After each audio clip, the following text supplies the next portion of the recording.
عليكم maanta waxaan ka hadlayaa waxaan joognaa cali jirte waxaan u mahad celinayaa hodan iyo Ramadan Academy oo xaflad aad u qurux badan ka sameeyay caruurtii graduation kooda caruurtii ma sha Allah wax badan bay ka barteen labadayda caruur baa taga ma sha Allah waan dhahaynaa assalaamu calaykum magacaygu waa Xafladda Dugsiga waxaan ahay waalidka ka tirsan Dugsiga Ramadan Academy in Ramadan Academy waxa weeyaan school yani si qurux badan loo manage gareeyay si qurux badan loo diyaariyay maamulkiisa nadaafadiisa waxbarashada haday noqoto barbaarinta ciyaalka haday noqoto aad buu u diyaarsan yahay waxa jooga macallimiin wanaagsan oo u diyaarsan oo saaran ciyaar tayo leh waxbarashadoodu fiican tahay actually in KJ go kale barbaarinta ciyaalka ilmaha waxa loo barbaarinayaa si high quality leh ayagoo lagu barbaarinayo waxbarasho qurux badan iyo waxbarasho ay kula jaan qaadayaan dunida inteeda kale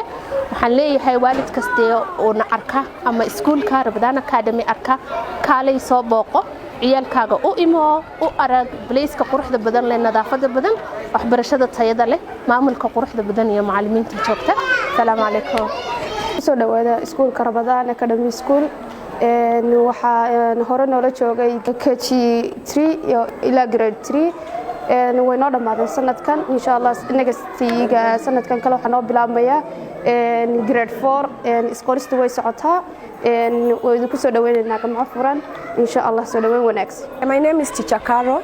I'm the head teacher of Ramadan Academy.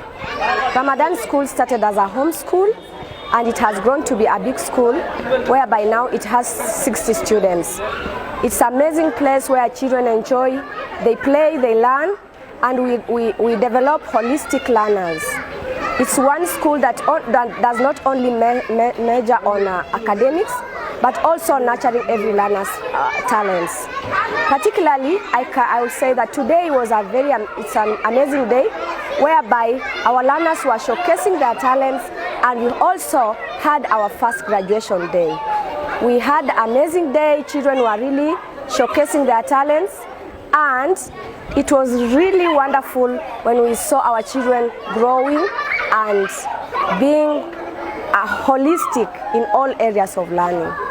We appreciate the support that we have been given, and also we are hoping forward for better and better support, and also Ramadan is still growing. Next year it's going to we are moving grade 1, 2, 3 and 4. Where schools are going to be 2 campuses, Annex 1 and Annex 2, whereby the Annex 1 is for the kindergarten and Annex 2 is for the primary section. Come and join us. It's an amazing place. You can come and have a look.